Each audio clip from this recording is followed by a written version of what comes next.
Magandang umaga, Hong Kong. Andito po tayo ngayon sa Kennedy Town. Ako nga po pala si Jihan Bernardino, grupo po ng Creative Eyes. Ngayon po ay pangalawang araw ng ating botohan 2016. Nandito po si ate, ating tatanungin po. Hello po, magandang umaga po. Ano pong pangalan nyo? Magandang umaga din po naman. Ako po ay si Serena Madiral. Yes At andito po ako ngayon kasi puboto po ako Yes, magandang balita po yan. Taga saan po kayo sa Pilipinas? sa Bukidnon po. Wow, okay. May tanong ko lang po, sino po ang inyong iboboto bilang presidente? Okay po, pangalanan po natin yan kung sino po yan. Siyempre po, Duterte. Yan, ipakita po natin. Ang kanyang pong susuportahan ay si Duterte. Hello po, ako po ay nagbabalik at ito po si Kuya ang ating interviewin ngayon. Kuya, sino po ang inyong iboboto? Ngayon po, kailangan po natin ngayon is yung magbabago po ngayon ng patakaran sa atin sa Pilipinas. 50 taon na, mahigit na 50 taon na wala po rin nagbabago. Tuloy po ang kriminalidad, mga peace and order, droga, lahat. Kinakailangan natin ngayon ang boto natin yung may prinsipyo. Duterte po tayo. Maraming salamat po. Kayo po ba ay nakaboto na? Hindi pa. Malakas kang ulan. Namimigay muna ako ng flyers para kay Duterte. Tumutulong para sa pagbabago. Maraming po salamat. Maraming pong salamat. Andito po tayo para mag-interview. Dito si Kuya. Ano po ang pangalan po nila? Marlon Robes Algabre Saan? From where po? from Santa Maria, Bulacan at nakatira ngayon sa Iloilo City. Matanong po tayo, sino po ang iboboto po nila? Of course, si Rudy Duterte para sa tunay na pagbabago, para sa proteksyon ng buong Pilipinas at para matanggal ang lahat ng korupsyon sa gobyerno, ang kriminalidad, drugs at para din sa aking pamilya, lahat po sila Duterte. So si Duterte po ang kanyang iboboto. Maraming salamat po. Grupo ng ating mga kababayan, tayo po ay magtatanong kung sino po ang kanilang iboboto. Ang aking binoto ngayon ay si Grace Fu, sa party list ay ang migrante party list at ang senador ay si Nery Colmenares. Bakit ang binoto nyo po ay si Poe? Si Grace Fu kasi siya yung naghatid kami ng plataforma ng mga migrante. Siya yung pumayag lahat ng na pabor sa mga mahihirap. So kaya namin inaano siya dahil siya yung umaayon sa aming tulad namin mga migrante. Sa party list naman sa migrante, kasi ang migrante kahit walang eleksyon o wala, andyan lagi. Vulnerable siya. Makikita mo naman lalo dito sa Hong Kong. At sa senador naman, si Nery, ang nag-iisa naming senador, kasi siya yung para sa ating mga mahihirap. Siya yung sa track record, makikita nyo naman ang kanyang track record ay napakalinis. Siya yung fighter ng Kongreso. Kaya nararapat lamang namin siyang iboto para sa Senado. Salamat po. Kayo po ba ay nakaboto na? Yes, Colmenares saka botong-boto na tapos na. Yes. Kayo po ay solid po. Ayan po. Yes, solid na migrante po. Yes. Yeah, mga po sila. Maraming salamat po. Ayan po, pupunta po tayo kung saan po ginaganap ang botohan dito po sa Hong Kong. Matutunghayan nyo po, umuulan po ngayon dito. Ayan po, marami po tayong mga kababayan na nakapila at mga boboto po ngayon. Ito po ang papunta ng bayanihan kung saan po natin ginaganap ang ating botohan. Ayan po sila. Nery Colmenares para sa Senado!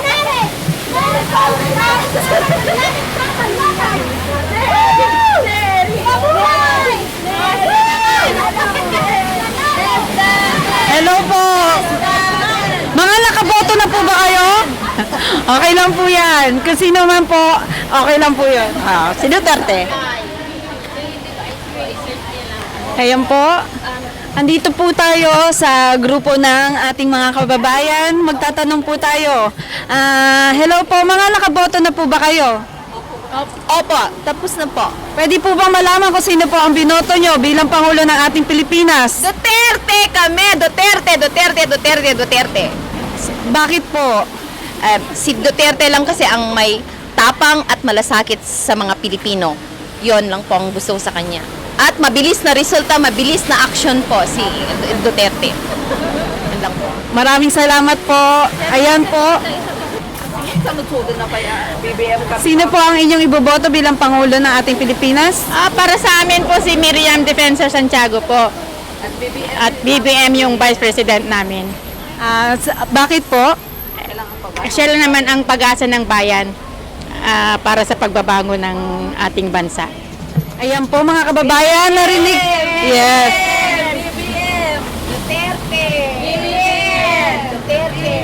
Lahat tayo Duterte!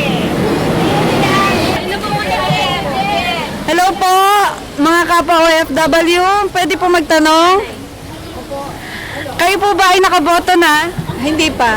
Baka mamaya pa lang. Sino po ang inyong iboboto? Si Nery Colmenares at ang number 1, Migrante Party List. Number 70, Migrante Party List. Number 11, Nery Colmenares. Huwag po niyong pababayaan, Nery Colmenares. Yan po ang inaasahan ng ating bayan. Siya po ang maaasahan kahit hindi po eleksyon. Lahat po ng ating migrante sa buong mundo, siya po ang pwedeng makatulong sa atin. Salamat po. Sa ano naman po, sa bilang presidente po, sino naman po ang inyong iboboto? Bilang presidente po, medyo hindi ko pa po alam. Siguro po mamaya ko pa, pinag-iisipan ko pa. Kasi napakahirap po eh. Napakahirap dahil ang mga presidente, mulat sa poll, lagi na lang tayong pinangangakuan. Pero hindi natin alam kung anong mangyayari na naman. Kaya alamin natin talaga, dapat pakaisipin natin kung sino talaga ang presidenteng dapat ihalal. Kasi marami na pong namamatay, marami na naghihirap, na gumagapag ng gutom sa ating bansa at kinakamkam lang ang pera ng gobyerno. Mga naghihirap, ang mga OFW pupunta sa malayong lugar, hindi tayo pinakikinabangan ng ating bansa, pero dapat pakinabangan tayo ng ating bansa na dapat doon tayo nagtatrabaho. Pero bakit ganon? Umaalis tayo sa ating mga bansa, pero nagpapakahirap tayo, ang nakikinabang lang ay mga sa gobyerno. Kaya po dapat mga kung sino man po kayo na nakikinig dito at nakakapanood, sana po pag-isipan yung mabuti dahil hindi po biro ang ating kalagayan sa ating Pilipinas. Kaya po, marami po salamat. Nery Colmenares, number 11, number 70, Migrante Party List, huwag niyong kakalimutan. Yay! Mabuhay tayo lahat! Yes, mabuhay po. Maraming salamat po. Ayan po si ate, pag-iisipan niya para po kung sino po ang iboboto niya bilang presidente. Yan, tama po yan mga kababayan. Kailangan po kung boboto po tayo ng susunod na Pangulo ng ating Pilipinas, kailangan po pag-isipan po natin, reviewin po natin ang ating ang kanilang mga plataforma, kung sino po ang karapat dapat na maging susunod na Pangulo ng ating Pilipinas. Maraming salamat po. Po tayo ngayon, naglalakad, papunta po kung saan po ginaganap ang ating botohan. Hello po mga kababayan.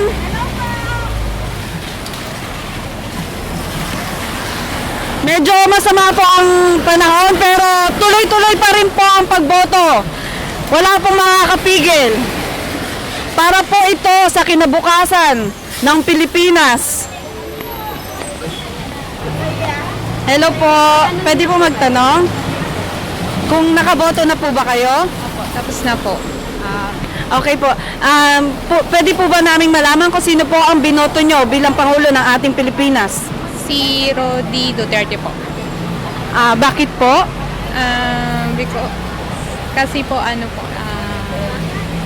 nakikita naman natin sa lahat na siya ang pinaka Kayo nga natin si ate kasi umaabot po. kaya karapat dapat maging president. Salamat po. Ang botohan po ay ginaganap po sa taas, pero hindi na po tayo pwede makapasok doon dahil ang mga tanging nakakapasok lamang po doon ay ang mga boboto. Kaya dito lang po tayo magtatanong lang kung sino-sino ang mga bumoto na at mga boboto pa lamang. Ito po ang entrance, Bayanihan Kennedy Town Center. Ayan po, hello po. Tapos na po kayo bumoto? Wow. Pwede po ba malaman kung sino po ang inyong hinalal bilang Pangulo ng ating Pilipinas? Duterte po. Bakit po? Para panibagong mabago daw. Maraming salamat po. Andito tayo at i-interview natin si ate. Ano po pangalan nila? Jocelyn po. At taga saan po kayo sa Pilipinas? Sa Olonga po. Sa Olonga po. Saan ka kayo dito sa Hong Kong? Sa Yunlong. Dito yun long. Ang may tatanong lang po ako sa inyo, sino ang ibinoto niyong presidente ng ating Pilipinas? Duterte. Duterte. At bakit Para po sa pagbabago. bakit po siya ang binoto ninyo? Kailangan na po ng pagbabago ng Pilipinas. Mga Senate po, sino po ang binoto po nila? Siyempre po, isa na po si Richard Gordon. Taga Olonga po. SBMA yan. Okay, maraming salamat ate. Salamat po. Maraming grupo na botante. Tapos na ba kayong bumoto, ma'am? At tapos na po, kahapon pa po ng umaga. Ano pong pangalan po nila, ma'am? Suset Bagatuwa po. Taga saan po? Dipolog, Zamboanga del Norte. May tatanong lang po ako, sino po ba ang binoto niyong Pangulo ng Pilipinas? Walang iba po, ang ating para sa pagbabago, Duterte. Bakit po siya ang binoto po nila? Kasi wala na pong iba na magiging presidente na makatulong sa ating bansa, kundi si Duterte lang po. Maraming salamat, Walang ate. anuman po. Kayo po, sir, nakaboto na po ba kayo? Kahapon pa. Actually sa present namin, I am number 3. Parang pinagtagpo na. Ang ating kasi presidente ay number 3, si Duterte. So yun po, sulit na sulit. From Davao to Real, Davao City, Elmer Estrella po. Kitang-kita nyo naman kung sino ang kanyang binoto, si Duterte. Maraming salamat po. Bakit po ba siya ang binoto nyo? Siyempre, wala namang ibang makapagbigay sa atin ng tunay na pagbabago. Yung walang pakunwari, walang ilusyon. Tunay at totoong Pilipino. Duterte lang po ang nagmamahal sa ating lahat. Maraming salamat po, kuya. Ano po ang pangalan po nila? Angel Vergara. At taga saan po sa Pilipinas? Sa Davao City, Buhangin. May tatanong lang po ako tayo. Sino po ang Pangulong Pilipinas ang binoto nyo? Siyempre, si Duterte po. At bakit siya po ang binoto po nila? Siya po ang binoto ko dahil naniniwala po ako pag siya ang uupo pagkapangulo, makakamtan po natin ang tunay na pagbabago. Yan lang po. Sige, mag-hi po kayo sa inyong... Okay, maraming salamat ate. Hello po ate. Duterte at saka Bongbong. Okay. Sino, bakit po ba siya ang binoto ninyo? Kasi nararamdaman ko kasi si Duterte parang maganda yung ano niya sa atin sa Pilipinas. Baka yung mga rapist dyan, babubuwag. Yun naman ano niya, sabi niya, di ba? At saka dami pa. Yun lang po. Okay, maraming salamat po. Nakita nyo naman ang mga hinanaing ng mga Pilipino dito sa Hong Kong, kung ano ang hinanaing nila para sa ating gobyerno. Kaya maraming salamat po. Magandang hapon sa iyo, ate. Ano po pangalan po nila? I am Rizal Bisiral from Taysan, Batangas. Batangas. May tatanong lang po ako, sino po ang binoto po nila? Duterte. At bakit siya ang po binoto? Ayaw na namin ang korupsyon and sila lang yung nakikita ko na talagang kayang gumawa no na sa president. Maraming salamat, ate. Thank you. Ay, good afternoon mga ate. Magtatanong lang ako, sino yung mga ibinoto niyo? For presidency, Duterte ako. Duterte. At bakit si Duterte ang president? Para naman, for the change, di ba? Si Duterte kasi parang may pag-asa yung mga ibang Pilipino. At taga saan po tayo? Sa Pangasinan kami. Pangasinan. Ilocano. Sige, Duterte. Okay, thank you. Thank you. Ay, ate, good afternoon. Ano po ba nila? Rosalinda de Guzman. Salinda. Yes. Sino pong, nagboto na po kayo? Oo, katapos lang. Sino pong presidente niyo? Si Duterte. Duterte. Bakit po si Duterte yung napili niyo? Siyempre, sa tagal ko dito sa Hong Kong, gusto namin na yung bang maiba naman. Hindi lang yung datihan-datihan from the head, yung ama, lulo. Baka naman maiba ngayon ang ating ekonomiya, kultura sa atin. Okay, Yeah. thank you po. Thank Salamat you. po. Okay. Taga saan po pala tayo? Santa Rosa. Santa Rosa. Yeah. Thank you po. Thank you po. Maraming salamat. Magandang hapon po sa inyo, mga gagandang binibinin. Tapos na po ba kayong bumoto? Tapos na. Tapos na po. Sino po ba ang binoto nila? Siyempre, si Duterte. Sino po ang Vice President po natin? Cayetano. At bakit po sila ang binoto ninyo? Because we want a change, for a change in our country. Ma'am, matanong ko lang kung anong pangalan po nila. My name is Lucia Lucias from Butuan City. Actually, I'm from Davao in Davao Oriental. Hindi na patalo? Okay, sino po ang binoto nila, mga kababayan? Duterte! Maraming salamat! Ito po, nakaboto na po ba kayo? Opo. Tapos na po. Pwede po ba malaman kung sino po ang inyong binoto bilang Pangulo ng ating Pilipinas? Siyempre, Duterte po. Tested na po namin yan. Taga Davao po kami. Okay. Oo. Bakit po si Duterte? Para sa pagbabago. Alam na po namin yung tested na po namin sa Davao at nakikita po namin yung kung ano yung pagbabago sa Davao. Hindi lang po sa Davao kung mananalo si Duterte, buong Pilipinas po. Gagawin niya ang lahat. For a change! Duterte po! Duterte! Salamat po. Hello po ate. Nakaboto na po ba kayo? Opo. Pwede po ba malaman kung sino po ang inyong binoto bilang presidente? Saan ba itong interview na to? Ano lang po namin to sa grupo sa Creative Eyes? Kasi taga Davao po ako, kailangan ipagtanggol ko rin po si Mayor Duterte. Kasi po, concern naman po siya sa taong bayan. Ayan po, maraming salamat po ate. Maraming salamat din po. Maraming salamat. Ayan po, yung iba po dito ay mga volunteers na nagsasurvey. Paalala lang po sa mga kababayan natin na boboto, paalala lang po na i-shade po ng maayos ang circle. Kung hindi po, kapag hindi po naayos ang pag-shade ng ating napiling iboboto, ay hindi po iyon makakount. Ayan po. Ayan, may parating po. Hello po ate. Tapos na po ba kayong bumoto? Opo. Pwede po ba malaman kung sino po ang inyong... Bakit po? Kasi gusto ko pagbabago yung Pilipinas, sana. Salamat po ate. Ayan. Ang vice po. Hello po. Tapos na po. Tapos na po ba kayo bumoto? Tapos na po. Sino po ang inyong napiling presidente? Of course, Duterte. Ayan po, maraming salamat po.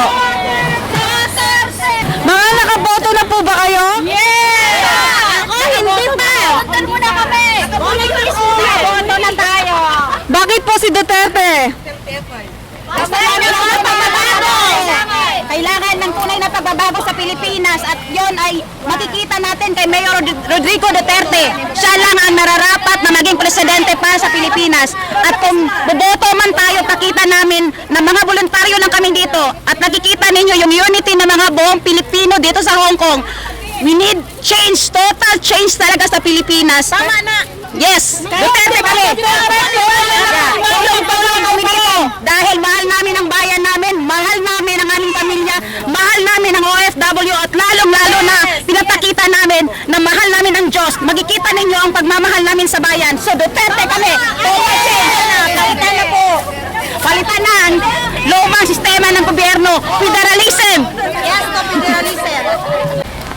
Nandito po si ate ngayon. Bali, tatanungin po natin siya kung sino ang ibinuto niya at kung bakit. Ate, sino po ba ang ibinuto ninyo? Si Miriam. Ate, pwede po ba naming marinig o malaman bakit si Miriam po ang napili niyong presidente? Kasi sa nakikita ko sa ngayon yung mga nangyayari sa atin masyado ng brutal, di ba? Kahit mga minor de edad pa lang nakakagawa na sila ng krimen. So, para sa ikabubuti ng ating bayan, siguro mas maganda yung ipapatupad ni Miriam na death penalty. Yun ang pinaka-the best. Kaya siyang binuto ko. So maraming salamat po ate sa... Ayos, okay lang kasi proud ako na siya yung binoto ko.